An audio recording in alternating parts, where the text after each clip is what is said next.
kita sebagai artis itu sebenarnya haram. Gimana menurut Pak Ustaz? Al-aslu fil asya' al-ibahah. Hukum asal segala sesuatu dalam Islam boleh. Hukum asal sesuatu dalam Islam bukan haram. Al-aslu fil asya' al-ibahah. Hukum asal segala sesuatu adalah boleh. Makanya yang mesti ada itu label haram, bukan label halal. Karena hukum asalnya adalah halal. Kalau sudah halal dikasih label halal kan berarti 2 kali lipat.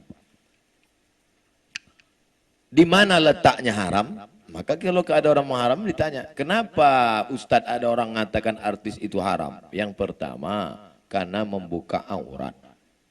Lalu kalau yang dia perankan itu seorang ibu, pakai jilbab, pakaiannya longgar, 20 episode, ke-20-nya nggak ada dia buka aurat. Di mana letak haramnya? Yang kedua, ada sentuhan kulit dengan tak mahram. Kebetulan dalam perannya itu selama 20 episode memang peran dia tak ada sentuhan.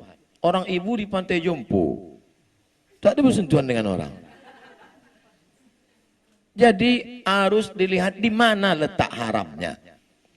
Ustadz, itu tari persembahan itu haram.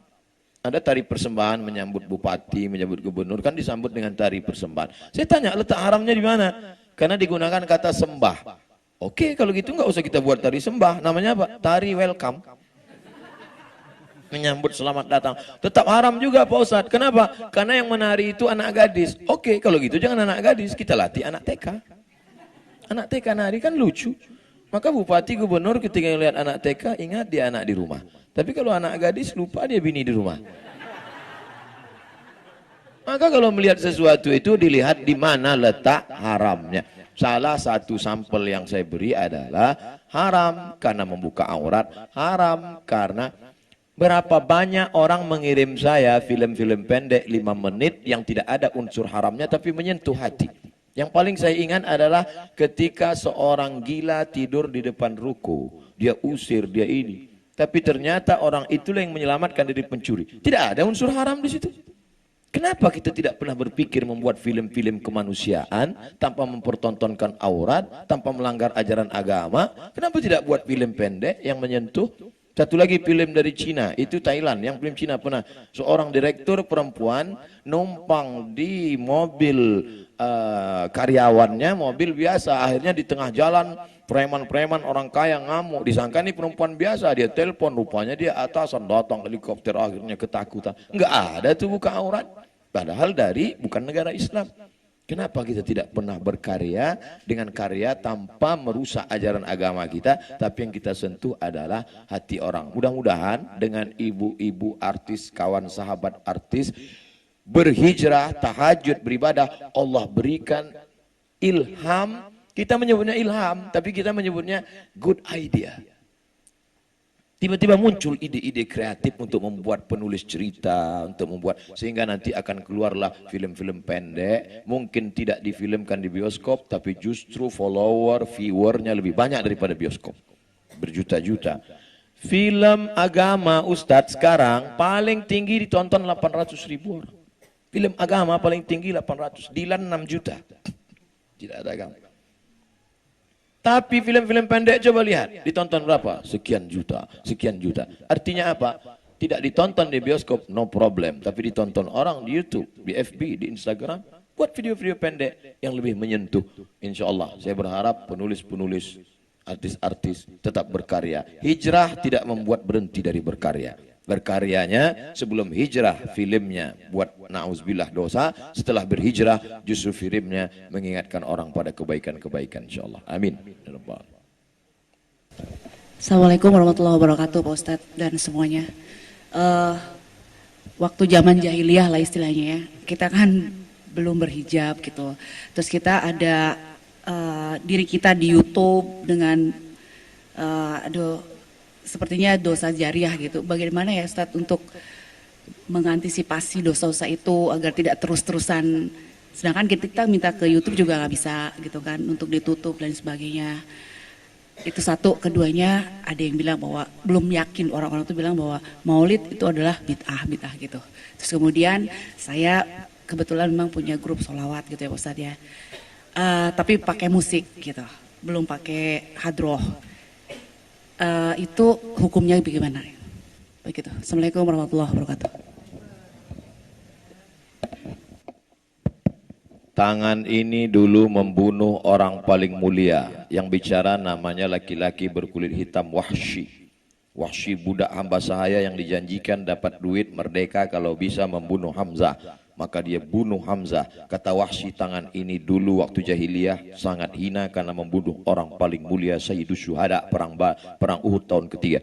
Bagaimana dia cara menebusnya? Tangan yang bergelimang dosa itu juga dia pakai untuk membunuh nabi palsu bernama Musailamah Al-Kadzab di kampung Yamamah pada masa pemerintahan Abu Bakar Siddiq. Tangan yang sama. Begitu juga wajah yang sama, action yang sama, merubah film-film yang lama menjadi film baru yang bernuansa hijrah mengingatkan orang. Maka insya Allah ada sentuhan-sentuhan di situ yang mengingatkan kepada penonton, tolonglah hapus, buang file-file yang lama yang kalian simpan. Apakah dengan pesan lagu? Tidak mesti ceramah, tidak mesti artis lalu ceramah, Assalamualaikum hai seluruh Indonesia, kalian delete semua filmku ya, gitu. Dengan bahasa dia, dengan bahasa tubuh atau dengan bahasa kiasan atau dengan supaya, dan saya yakin orang yang sudah ngaji melihat itu, oh kasihan kita delete. La yukallifullahu nafsan illa wus'aha. Allah tidak akan membebani orang lebih dari kemampuannya. Mudah-mudahan.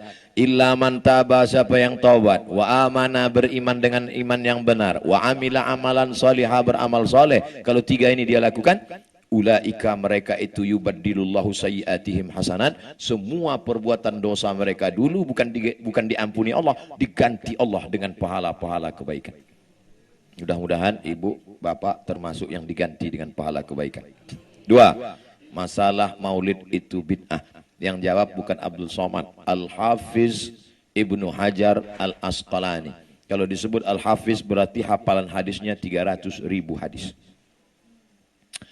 Kemarin pada tanggal 10 Muharram, ibu puasa apa enggak? Puasa. Namanya puasa Asyura. Kenapa puasa Asyura? Karena hari itu Allah menyelamatkan Musa. Padahal Allah menyelamatkan Musa satu kali. Tapi diulang bertahun-tahun. Apa hubungannya dengan maulid? Kalau selamatnya Musa boleh disyukuri, maka adakah nikmat yang lebih besar daripada selamatnya Musa? Ada. Apa dia? Lahirnya Muhammad sallallahu alaihi wasallam. Buka itu nama kitabnya Al-Hawi lil Fatawi. Maulid boleh. Yang ngomong siapa? Al-Hafiz, hafal hadis 300.000 hadis. Ada ulama hafal hadis 300.000 hadis mengatakan maulid boleh. Ada ustadz hafal 3 hadis kalau laptopnya hidup. Al-ilmu fil laptop.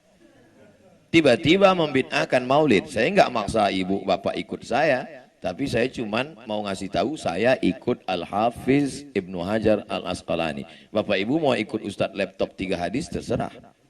Ada lagi enggak Pak Ustaz? Imam Jalaluddin Abdurrahman As-Suyuti, hafalan hadisnya 200.000 hadis, kitabnya 500. Kata dia maulid itu sarana mengingatkan kita pada Nabi, boleh kalau cukup 5 syarat. Pertama, baca maulid sejarah Nabi. Yang kedua, ada tausiah. Yang ketiga, ada baca Quran. Yang keempat, ada tawasobil haq, tawasobil sob silaturahim. Yang kelima, ada makan makanan. Karena dulu mereka buat maulid itu bersedekah memotong kambing 3.000 ekor, memotong sapi 1 ekor, penuh jalanan dan piring manisan-manisan. Maka kalau dianggap hari ini kita buat maulid, cukup sudah syaratnya. Ada mengenang Nabi, ada tausiah, ada silaturahim, dan ada makanan-makanan. Masya Allah. Maka dari tadi saya tidak melihat ke sana, takut hilang bahan konsentrasi.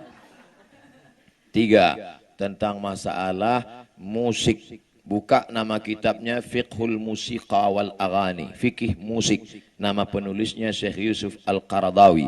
Ikatan Ulama Sedunia, dia ketuanya. Tinggalnya sekarang di Qatar, Doha, Qatar. Jabatannya pimpinan Fakultas Syariah di Universitas Qatar. Kata beliau, musik sama seperti omongan. Kalau isinya baik, maka baik.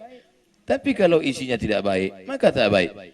Musik gitar, biola, saksofon, akordeon, keyboard, isinya baik. Solawat, doa untuk nikah, mengingatkan pada Allah, mengingat mati. Bagus, terus berkarya. Tapi saya dibully terus Pak Ustadz. Bully membuli ini kan cuma dua. Kalau kita capek, dia terus. Kalau dia capek, kita terus.